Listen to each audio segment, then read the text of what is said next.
Magandang umaga, ngayon po ay araw ng Miyerkules, December 13, 2023. Update po muli sa lagay ng panahon. Muling umiiral ang hanging amihan o northeast monsoon matapos ang ilang araw na break nito. Apektado nito ngayon ang Batanes at Babuyan Islands.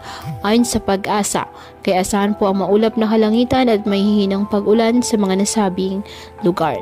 Easterlies pa rin po ang nakakaapekto sa iba pang bahagi ng ating bansa.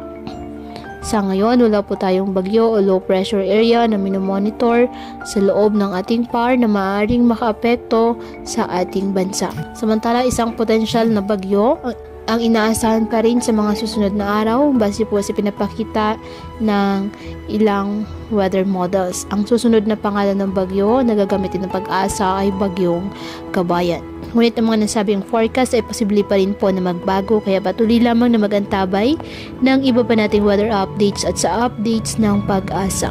Ngayong araw, ang Batanes at Babuyan Islands asahan ng bahagyang maulap hanggang sa maulap na kalangitan with isolated light rains dahil po sa amihan.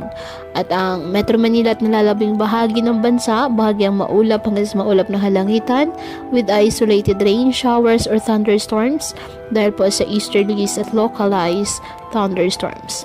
Kaya patuloy po na pinag-iingat ang ating mga kababayan sa banta pa rin ng mga pagbaha at pagguho ng lupa at ugaliin po na magdala palagi ng payong o kahit anumang panangga sa ulan o di ka naman sa init ng araw kapag lalabas ng ating mga tahanan. At yan po muna ang update sa lagay ng panahon ngayong araw. Muli patuloy po tayo na mag-ingat at palaging tandaan, God loves you. Stay safe and God bless.